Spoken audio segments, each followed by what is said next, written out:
వారు ఎవరండి? యోసేపు గారండి.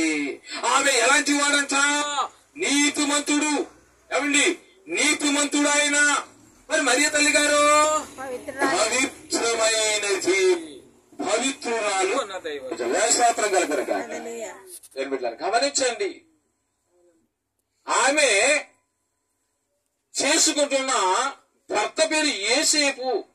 ఆయనకు దేని బిడ్డలారా ఈమె గర్భము ధరించింది అన్నప్పుడు ఏ భర్తకైతే దేని బిడ్డలారా మరి మనసులో వేదన ఉండదండి? ఎవరికైనా ఉంటది. దేని బిడ్డలారా ఎవరికైనా ఉంటది. బయట వారందరూ కూడా సూటు పూటు మాటలు కూడా చేస్తూ ఉంటారు. ఏంటి నీ భార్య ఎలాగంటా, నీ భార్య ఎలాగంటా అంటా ఉంటారు. మరి తల్లి గారిని ఏమంటారు? ఇదేంటి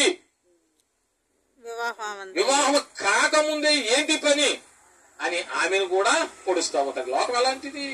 దేని బిడ్డలారా కత్తర లోకము గారి స్తోత్రం కలుగును గాక. దయచేలంటా ఉన్నారు. ఆయన పేరు యోసేపు, అతను నీతిపరుడును, మరియమ్మ పవిత్రురాలు. ఆమె దైవ ప్రభావం వల్ల గర్భవతి అయినని దేవదూత ప్రత్యక్షత వల్ల తనకు తెలిసినది.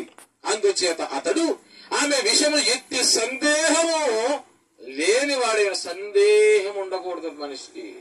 దేని బిడ్డలారా సందేహం అనేది మనలో ఎప్పుడు కూడా ఉండకూడదు. సందేహం ఉన్నదంటే నీవు జీవించలేవు. సందేహం ఉన్నదంటే ప్రియ సోదరులు నువ్వు బ్రతకలేవు. ఎందుకు సందేహపడితివి నీవు? సందేహం అనేది ప్రియ సోదరులు మనలో ఉండకూడదు. అందుకే యోసేపు గారిలో దూత వచ్చి తెలిపిన వెంటనే ఆయనలో ఏమి లేదండి, సందేహము లేని వాడై ఉండేనో. దేని స్తోత్రం కలుగును గాక.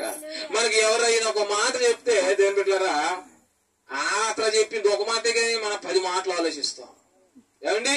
అతను చెప్పింది ఆమె చెప్పింది ఒక మాట అయినా మనము 10 మాటలు 10 మాటలకు 10 మాటలు దేని బిడ్డలారా చూసారా? 10 మాటలకు 10 మాటలు 100 మాటలు ఆలోచిస్తా ఉంటాం. ఏంటి ఈ దారి అది నిజంగా అక్కడ ఇంతగా ఏమీ ఉండదు. అక్కడ ఏమీ ఉండనే ఉండదు.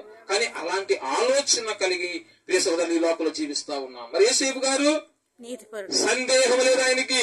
దూత చెప్పిన వెంటనే తనలో సందేహం బయటికి తొలగేసుకుని ప్రియ సోదరులారా ఆయన నజరేతులో బయలుదేరినప్పుడు ఆమె కూడా ఆయనతో ప్రయాణము చేయగోరేను అన్నారు దైవవచనంలో. దేని స్తోత్రం. ఏమండి చూసారా? ఈ రోజుల్లో మరి భర్త ఎక్కడికన్నా వెళ్తుంటే మరి భార్య కూడా వెళ్ళిపోతా ఉన్నది. ఈ రోజుల్లో కూడా ఏదైనా పని చేయడానికి వెళ్తే దేని బిడ్డలారా వెళ్తా ఉన్నారు. అలాగే ప్రియ సహోదరులారా ఆ కాలంలో కూడా మరి ఈ మరియ తల్లి గారు మరి వెళ్ళనవసరం పని లేదన్నారు దైవజనులు. నిజంగా వెళ్ళనవసరం లేదు కూడా. ఎందుకంటే ఆమె ప్రెగ్నెంట్, ఆమె గర్భవతి, నడవలేదంత దూరము. కాబట్టి అయినా ఆమె తన భర్త మీద ఉన్న ప్రేమతో నేను కూడా వస్తాను అని ఆమె బయలుదేరిందన్నారు. ఆమె కూడా ఆయనతో ప్రయాణము చేయగోరునన్నారు దైవవచనంలో. దేని స్తోత్రం కలుగును గాక. చూసారా? నజరేతు గ్రామము బెత్లెహేముకి దీని బిడ్డలారా ఆమె మరి ఎంత దూరము, ఏమండి ఎంత దూరము నడవాలి? ఏమైనా కార్లు ఉన్నాయా, బస్సులు ఉన్నాయా? ఏమీ లేవండి, గాడిదలే ఉన్నాయి. దీని బిడ్డల గాడిద మీద అయినా ఏంటి ఏమైనా సామాగ్రి పెట్టుకుని నడిచి వెళ్ళటమే. ఎంత దూరమైనా నడిచి వెళ్ళటమే. దీని బిడ్డలారా ఇద్దరు యుక్త సమయమందు దక్షిణమందలి బెత్లెహేము చేరి చూసారా? అటువైపు ఉన్న దీని బిడ్డల వాళ్ళ ఊరు నుంచి ఇటువైపు ఉన్న దక్షిణమందలి బెత్లెహేము చేరి. ఆ సమయంలో పాలస్తీనా యొక్క అన్ని దిక్కుల నుండి యూదులు వచ్చి బెత్లెహేములో బస చేసి ఉండి అన్ని గ్రామాల నుంచి కూడా పాలస్తీనా నుంచి దీని బిడ్డలారా దేశం ఉన్న వాళ్ళందరూ కూడా యూదులు ఎక్కడికి వచ్చారు? బెత్లెహేము వచ్చి అక్కడ కాపురం ఉన్నారండి చాలా మంది. ఎందుకంటే ప్రియ సహోదరుల మరి జనాభా లిస్ట్ లో చేరాలి కదా. అందుచేత మరియమ్మకు సత్రములు ఎవరి స్థలములు లేకపోయినను కాబట్టి వారు పశువుల పాకలోనికి వెళ్లి బస చేసి దేవుని స్తోత్రం. చూసారా? ఎక్కడ కూడా స్థలం లేదండి మీకు, ఎక్కడ కూడా స్థలం లేదండి. మరి ఎక్కడ ఉన్నారట?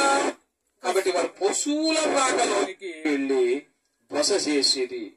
ఆ రాత్రి ఆమె ప్రసవించేమన్నారని దైవజనులు. మనం చూసామా అండి? ఏమండి నేను చూసానా? మీరు చూసారా? దేవుని బిడ్డలారా, కాబట్టి గమనించండి. దైవజనులు అంటా ఉన్నారు ఏమని? ఆ రాత్రి ఆమె ప్రసవించేది. దేవుని స్తోత్రం కలుగును గాక. ఎందుకని?